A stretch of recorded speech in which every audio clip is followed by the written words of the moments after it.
The frozen army that refused to die. America's darkest military winter. Year 1777. On one side stood the most powerful empire in the world, United Kingdom, and on the other side, a weak, newly born nation struggling to survive, United States. At that time, almost nobody believed America would last. The British Army had everything: thousands of trained soldiers, massive cannons, modern muskets, warships that ruled the oceans. They were feared across the entire world.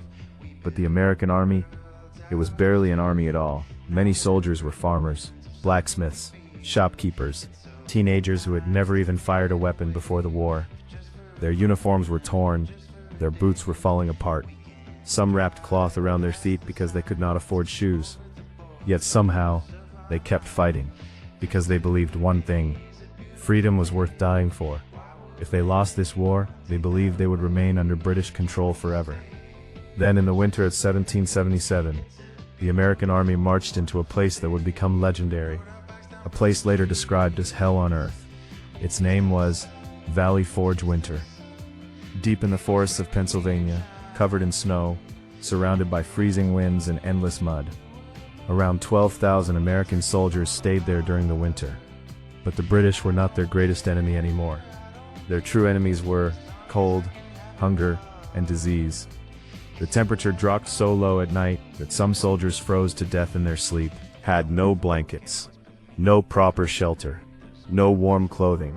When soldiers walked across the snow, blood stained the ground beneath their feet. Historians later wrote that trails of red could sometimes be seen across the white snow. Food was almost impossible to find. Sometimes soldiers survived on dry bread and water, sometimes rotten meat, and many times nothing at all.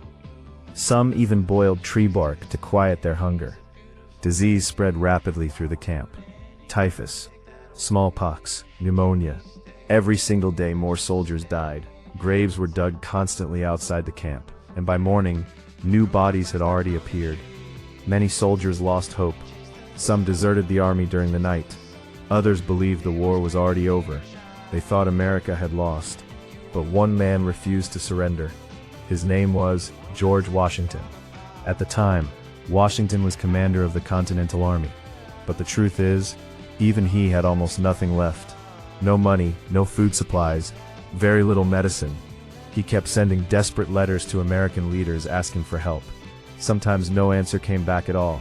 Some politicians even believed Washington had failed. There were people who wanted him removed from command entirely. But Washington never abandoned his soldiers. Every day he walked through the freezing camp, speaking to sick men, trying to keep morale alive. Many soldiers later said that if Washington had given up during that winter, America might never have existed. One famous story still survives today. A soldier claimed he once saw Washington alone in the snow, kneeling down in prayer, eyes filled with tears, asking God to save his army.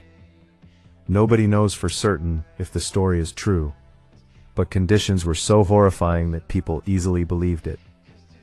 Then, during the middle of that nightmare, a strange new figure arrived at camp, a foreign officer from Europe. His name was Baron von Steuben. He came from Prussia. Von Steuben had experience training professional European armies. There was only one problem: he barely spoke English. Yet somehow, he transformed the American soldiers. He taught them how to fight in formation, how to reload quickly, how to stand firm under enemy fire. According to many stories, he shouted commands mixed with German curses while translators struggled to keep up. Slowly, the starving crowd began turning into a real army. The soldiers stood straighter, moved faster, fought harder, but death still haunted the camp. By the end of winter, around 2,000 soldiers had died, some from disease, some from hunger, some from freezing temperatures, but the survivors had changed forever. They had walked through hell together, and when spring finally arrived in 1778, the snow around Valley Forge began to melt. Smoke rose from the wooden cabins left behind, but the army marching out of that camp was no longer weak. It had become disciplined, hardened, dangerous. A few months later, the Americans faced British forces again. This time, They did not run. They stood their ground and fought like trained soldiers.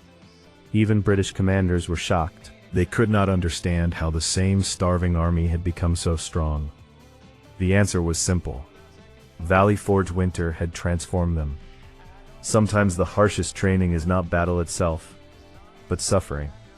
After years of war, America finally won its independence. In 1783, Britain accepted defeat, and a new nation was born, United States. But the foundation of that victory was not built inside palaces or government halls. It was built in a frozen military camp, where starving soldiers fought not only an empire, but cold, disease, hunger, and death itself. Today, Valley Forge winter is remembered as one of the darkest and most important moments in American military history, because it proved something the world would never forget. Sometimes the armies that look weakest become the ones that change history forever.